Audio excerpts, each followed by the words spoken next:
No introduction needed, right? Archaeological dig. Time traveler ship. You want me to get to the point. This works for me, because I don't have long before the government's books figure out which car I'm hiding under. I won't bother telling you how I graduated from Oxford, or how I was pulled out of my previous dig salvaging the Banyan Buddhas in Afghanistan when the US and co withdrew. All you need to know is, I went with them. And that's how I found myself about 50 miles southwest of Las Vegas, staring at pearlescent metal hatch. Blimey, Freddy. You weren't kidding. I whistled, scratching the mole on my chin, staring at the mottled blue steel column protruding from orange earth at the bottom of the 30-feet pit. Even though I was used to the baking sun from my time in the Hazarajat Islands, the shade and coolness of the pit were welcome by the time Freddy and I climbed down there. I told you, Freddy said, taking off his battered trucker cap to scratch his balding head. It's a goddamn flying saucer. I don't know about an alien spacecraft, but it's definitely older than any metal construction buried here has any right being. Leona stood, brushing the dust off her knees, and turned away from the oil barrel-sized column with its wheel-lock hatch roof. She greeted me with a warm hug. Freddy, a nod. This was unsurprising. Leona and I had been undergraduates together at Oxford. Leona and Freddy had only met the day before. When her current university had called her about the phone call they had received from him the day before that, she'd called me when she arrived because I had called her the previous week to let her know I was safely out of Afghanistan. I'd agree because of how Freddy found the hatch. Or, more accurately, why he'd been digging up the remote stretch of the desert he'd somehow come to own. He's told to Leona's university, who told to Leona, who told me that he found a treasure map. He owned a house on the same land. While renovating the remote property, he'd found the map and coordinates hidden under some floorboards. 3 days ago, he had rented a bulldozer and started going to town until he found the hatch. He told the university he'd found a UFO. The university told Leona she still owed him for the prescription opioid addiction they kept hushed up. She told me a lot of swear words in French. I told her I'd get the next plane ticket from Wisconsin once I was done being processed at Fort McCoy. Confusing? Sorry. All you need to know is that everyone was where they were when Scott, who none of us knew, removed his headphone and turned off the metal detector he'd been waving around. It's definitely not a saucer, he said, scratching his goatee. Wherever this leads, it goes off in one direction. No signal around any edges of the pit, except where you're stood. If it is a ship, this is at the nose. He gestured with a thumb over his shoulder to the hatch, his words intercut with the smack of chewing gum. So, like a pirate ship? Freddy asked, raising a pudgy eyebrow at the news that the thing buried on his land wasn't a UFO just like the one when his grandpappy was there when they found one at Roswell. More like a submarine, I'll bet. That is, if it is a ship.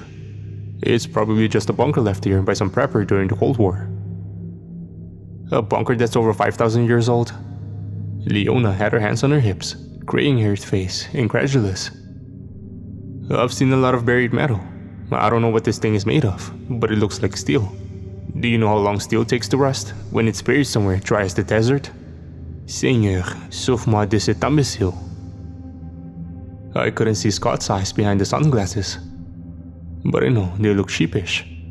It had been decades since I made the impatient Leona swear in her native tongue, but I still remember the experience. I felt for Scott. If he was here and Leona was here, it meant he was Leona's assistant. This meant he was an undergrad. If there is one thing Leona couldn't stand, even when she was one, it was undergrads. Fortunately for Scott, we weren't in the awkward silence long. The shrill hiss was deafening as soon as it started. Oh, hell no! Freddy reached a pudgy arm into a duffel bag at the base of the pit's ladder. When he stood back up, the meaty limb was holding a shotgun. Before we three academics could register what was going on, Freddy had the barrel pointed at the corroded pearlescent steel column. Oh yes, sure, a Cold War bunker. Putain d'étudiant. Leona threw herself to the pit's edge, yelling, grabbing Scotty by the arm and taking him with her as she went. They fell to the ground just in time to avoid being blasted by the thick vapor projected from 3/5 of the hatch's rim. Had Freddy and I stood a fraction to the right, we'd have had to do the same. I ducked anyway though, only because the sudden high-pitched, gaseous whistling triggered the attuned flight-or-flight response I'd honed back in Afghanistan. It wasn't until I looked up that I realized how lucky Scott was that Leona had developed the same senses during the time she spent with me there, living under the constant threat of rockets, grenades and gunfire. The flat, almost ring of steam reached all the way to the walls of the pit. Once it subsided after a few seconds of whistling, the densely packed sand and rock wasn't sand and rock anymore. It was glass. Sparkling, slightly glowing, still cooling glass. "Thanks, Professor," Scott mumbled, pulling himself to his feet once the hatch had stopped shrieking. The sheepish look I imagined behind those dark sunglasses had only gotten worse. "Never mention it." Leona was already on her feet, once again brushing dust from her khakis. She turned to Freddy. "Monsieur Frederick, please put the gun down." Freddy spat on the orange earth. "The hell I will. I ain't about to let myself get eaten by some space monster." "My God, what's with you men and the guns? Monsieur Frederick, please, whatever we're dealing with here, I don't think it's a..." Only Freddy didn't throw himself back to the pit floor. He raised the shotgun, aiming down the sights at the turning rusted wheel on the center of the hatch. Leona, Scott and I could only look up at the corroded steel column, mouths agape, as the wheel lock unscrewed. It turned for 30 long seconds, unseen gears and cogs grinding for the first time in, according to Leona's assessment, millennia. Leona wasn't protesting anymore. She'd run out of words, French or English. She was staring with wide eyes at the hatch, just like the man of the pit, too shocked to speak.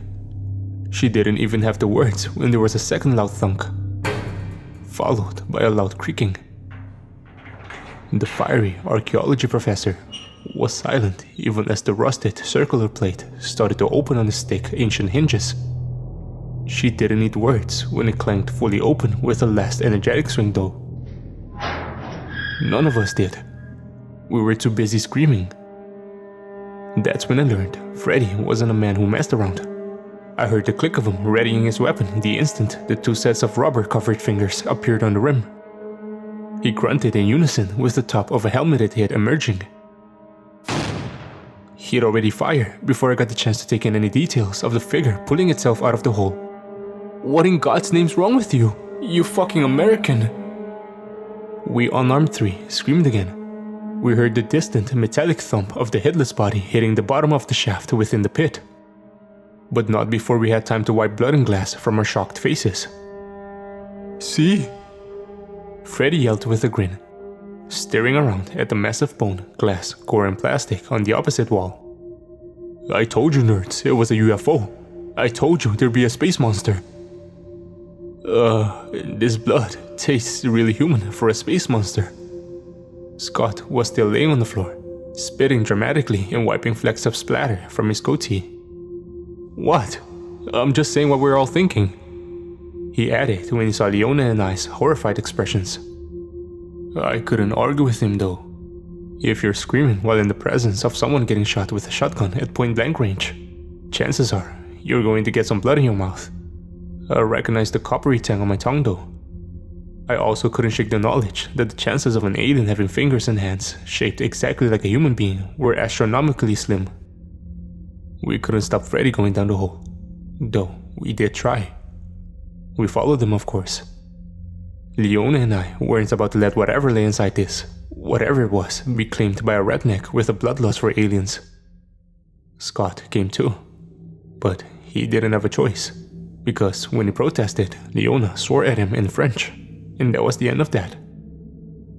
We were descending the ladder for about 2 minutes before we reached the bottom. Good thing I packed flashlights, eh? Sure enough, Freddy had 3 battery-powered torches in the duffel bag he slung over his shoulder before climbing into the hatch. This was indeed a good thing too, because the space at the bottom was pitch black, aside from the thin rays of Nevada sun able to find their way this far down the hole. Scott vomited when he clicked into life. And even Freddy let out a "Jesus," followed by a sharp intake of breath. The figure Freddy shot had broken several limbs as it tumbled down the hole. A fair few more when it landed at the bottom. There were a few sharp bones poking through its dark rubber suit. It didn't have a head, because, as you'll recall, Freddy had eviscerated its head with buckshot. What did remain of the lower jaw, neck and base of the skull was surrounded by the remnants of a thick plastic-looking helmet. The interior was lined with a lime green gel, and various pipes and frayed wires ran from the interior into a thick tube. The socket where this tube would have connected had been lost to Freddy's shotgun, but the pack full of fluids with the wire and pipe-filled cable trailing from it allowed me to paint a rough picture. One I'd confirm in a few moments when we started exploring the rest of the ship. What shocked me about the figure, what caused me to yell and Leona to clasp a pair of hands to her mouth, was the name badge on the headless, distressingly human female corpse's chest. IPSET, Dr. Harper Gerard. "A name you know?" Freddy asked, poking the body with his gun. "Mine." Leona and I replied in unison, shooting each other an awkward glance immediately after. Freddy looked confused. "Well, mine is Harper, hers is Gerard," I explained. "Surely the university sent some paperwork?" He shrugged. "They might have done, but I'll be honest, the wife checks the mail. I just knew they were sending some science folk to poke around and signed a bit of paper that said I'd found a bona fide UFO." Leona rolled her eyes before turning to me. "What do you think it means? What's IPSET?" "I'm frightened, Robert." "I know. Me too." "I recognize those hips. I know." I shot her a glare. I couldn't bear to hear out loud the observation we both made. I recognized those hips too. I spent a whole evening staring at them on a dance floor many decades ago. On the first night, Leona and I's friendship gained the suffix, "with benefits." We both tried to ignore our growing fears as we poked around the ship's entrance. The word IPSET meant nothing to me at the time. It wasn't until my torch illuminated some signage on the rusted wall, spelling out Institute of Paranatural Science, Events and Technology, that I even knew it was an acronym. Other than this revelatory information, the room was pretty barren, save for a rack containing another suit of the same kind the now deceased Dr. Harper Gerard had been wearing. Scott had been right. The hatch was indeed at the nose of the ship. The room was a sharp triangle shape with the suit storage set into the thin wall at one end. The wider one at the other was featureless, save for a door and a keypad. The keypad was a kind of fingerprint scanner. Its screen was still half illuminated, despite the rust and chip paint of the walls and floor grates. The small LED flashed red when Freddy and Scott pressed their thumbs on the surface. With a faint beep, it turned green for Leona, prompting a gulp from us both. Her hand found its way into mine when the steel door hissed and slid open. Something that hadn't happened for a long time. "Holy shit!" Freddy yelled when we'd collectively had enough time to try and make sense of the room beyond. "You still don't think this is a UFO?" "No," Scott replied, voice weak and quiet. "No, I think you're right. This is a UFO." Leona and I exchanged a sidelong glance when we took our first step across the threshold. A UFO with signs on the wall in plain English? Aliens with names like Dr. Harper Gerard? Cultiver un cerveau. Cultivate a brain, as Leona would say. I didn't say anything out loud because I didn't have a better explanation. But I knew straight away whatever we found here wasn't extraterrestrial. It wasn't until we got to the final room at the other end of the ship that the horrifying truth revealed itself.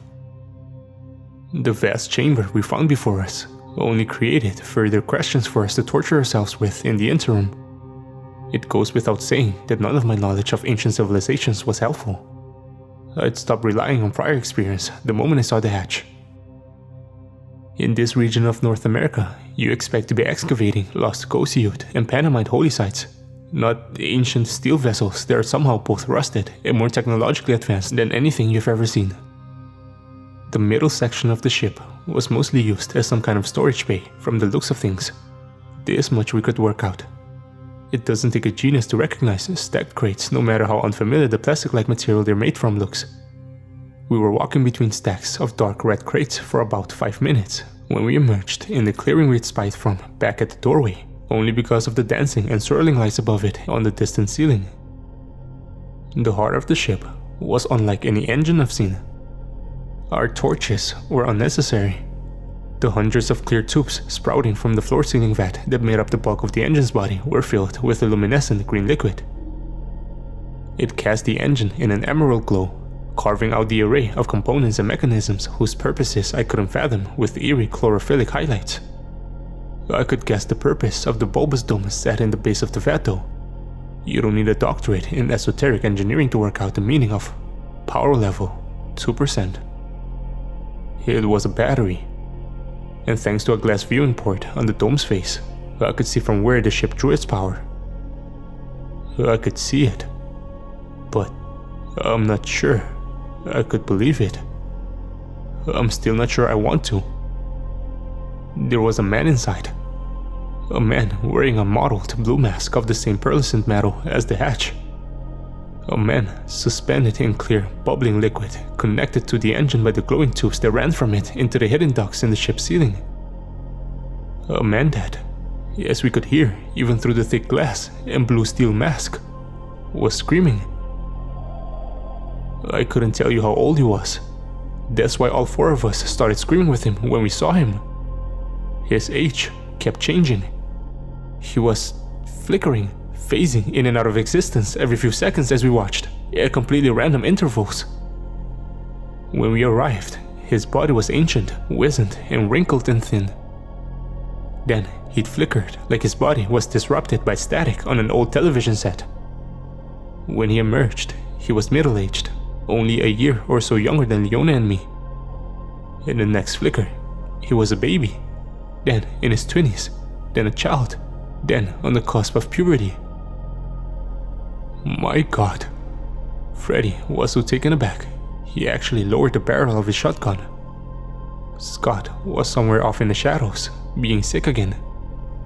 I know the eyes behind those glasses weren't sheepish anymore, unless Scott sobbed and blubbered when he was embarrassed. Leona's grip on my hand tightened. Mon Dieu, Robert.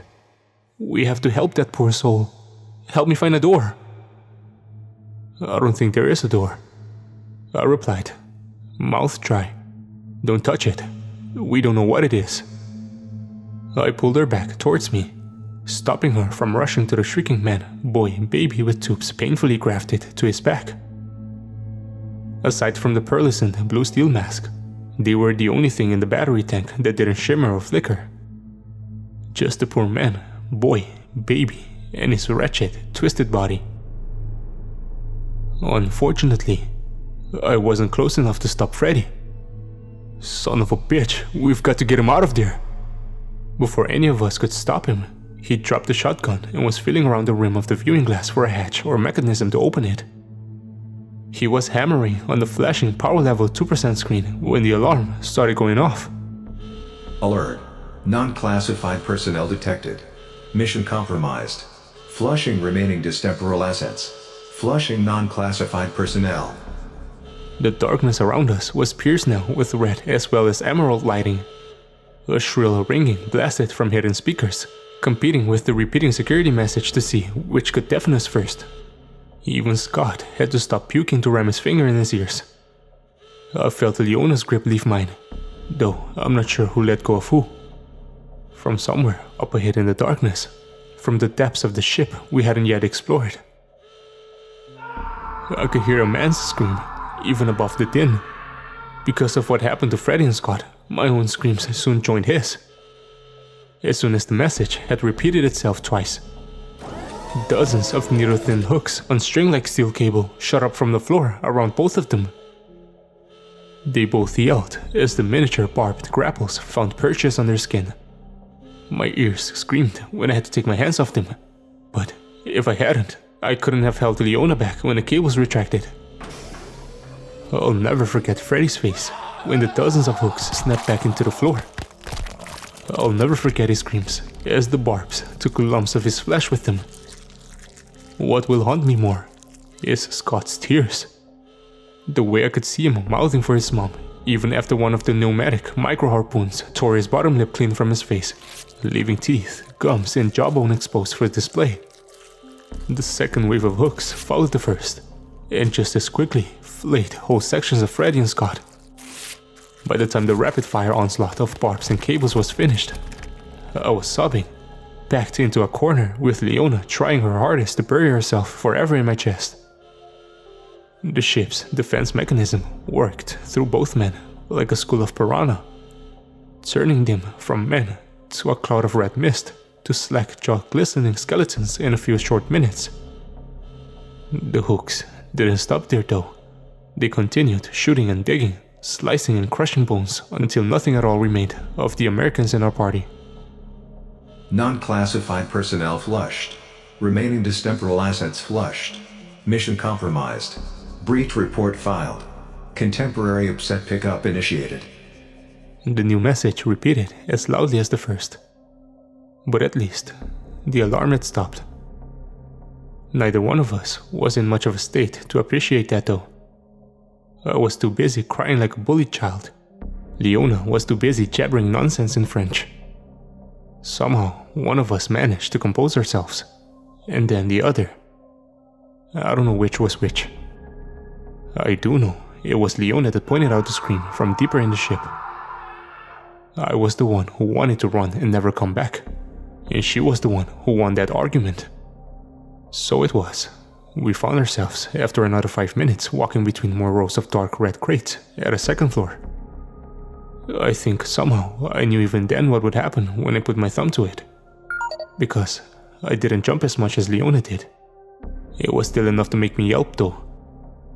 The sight of that door unlocking and hissing open for my thumb filled me with a dread and horror, second only to that spawned by the contents of the room beyond. It was a bedroom. A poorly lit, but remarkably clean and not rusted bedroom. There was a double bed against one wall, a desk in a small tiled section in one corner with a curtain to hide a combination of shower, toilet, sink space. It was a bedroom that had been lived into. There were pens on the desk and a notepad, and a half-eaten sandwich free of mold. There was a red book, face down, on one pillow, and a cup of still steaming coffee on one of the bedside tables. There was even a microwave set into one wall. There were photographs next to the microwave, held on with plastic magnets to a bulky metal box, which I assume was a fridge. I recognized the people in those photos, even though the faces were older than when I had seen them. So did Leona. She knew the woman with hair slightly grayer than her own stood with a team of scientists in one, just as much as she knew the same even grayer woman in the modest wedding dress stood next to the man I recognized in another. He was in a lot of the photos, almost always with her. I knew his hairline, even if there was less of it. I knew the mole on his chin too. That alone would have been enough to prompt Leona and me to turn and run from the ship as fast as we could. We did. But not just because of how familiar yet old the couple in the photographs were. We ran because, at the opposite end of the room, were two glowing green pots. Both had Dr. Harper Gerard above them on steel plaques. One was empty, a trail of glistening footprints leading from it to the shower toilet space, to the fridge area, then microwave, desk, and out the door. The other had a man in it. A man wearing a rubber suit with an IPSET Dr. Harper Gerard badge. A man with thick black sludge pumping into him through the tube set into his mouth. Even though his eyes were crossed, there was blood pouring from his nostril, and tar-like slime pulling at his chin. I knew his face, as well as I knew my own, because despite a few more wrinkles and a little more male pattern baldness, it was. We'd been running so hard and fast that both of us had to stop and retch when we found ourselves back into the pit. I do remember that it was I who took Leona's hand the second time. Seeing my dead self in some kind of stasis spot broke me. I think it was the final piece of the "Who was the Dr. Harper, Gerard, Freddy shot" puzzle that snapped Leona to. Because she didn't resist. She didn't stop to ask me why, or swear in French. She just ran with me. She ran with me all the way to the hire car. She ran with me all the way to the airport, on the flight back to London, to my old home. She's been running with me since the Ipset spooks showed up outside our house, even though we changed our names and went to great lengths to burn every paper trail. She was running with me all the way until early this morning, when they finally got her. We've been moving around the UK for the last 4 years. We thought we'd be safe in somewhere as remote and forgotten as Dovercourt. We were wrong. They're nearly at the car I'm hiding under now. They've been chasing me on foot across Essex County all day. It's nearly midnight. I'm tired. Part of me thinks I should give myself in. I won't though.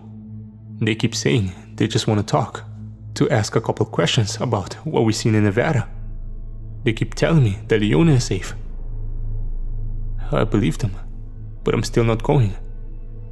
I know that once I do, everything will be fine, and somehow in a few years, I'll find myself agreeing to be frozen in that damn time machine. Someone, probably Leona, will convince me that if we can set the awakening date just a little earlier, we'll be able to change things this time around. There'll be some reason we had to go back to, of course. Some apocalypse event, so disturbing, so horrific, that decent people like Leona and I will agree to travel in a time machine powered by a temporarily displaced human in an arcane mask. That's why I'm hiding under the car. Destiny has called me. But I don't want to answer. I don't want to join Ipset. I don't want to save the world. I already tried, and I already failed. The version of me that got out from under the car is dead, filled with black sludge somewhere and rotting in a stasis chamber underneath the Nevada desert. I know it won't be any different when it's my turn. If you're reading this, please, somehow, volunteer yourself. I know one of you will be crazy enough to want to try the suicide mission in my place. I know there will be plenty of you who hate your own mundane lives enough to pick apart the Ipset puzzle, to give your life purpose by sacrificing it to prevent whatever this apocalypse is. You might hate your life enough to want that. I don't. I've only got a few decades left before I'm officially old. I wanted to spend them with Leona. Just not like this. I don't want to die as a distemporal asset. I don't want to spend my last seconds with the toxic purge fluid being flushed through my system, choking and in agony because my younger self allows Freddy to set off a security failsafe. I don't want to kiss Leona goodbye in the future, knowing what happens when she opens the hatch in the past. Our future selves weren't that much older than us. We'd finally found each other after all these decades. We deserve more time. It's not fair. I'm a coward, and I'm not ashamed of that. I don't want to die like my future self, cold and alone outside of my own present. I refuse for that to be my destiny. I'm not a martyr, or a savior, or some kind of chrononaut. I'm just a guy, a scared, helpless guy, hiding under a car. Please, someone else, step up and be the tragic hero of this story. I never asked to discover my future self in a time machine. at an archaeological dig.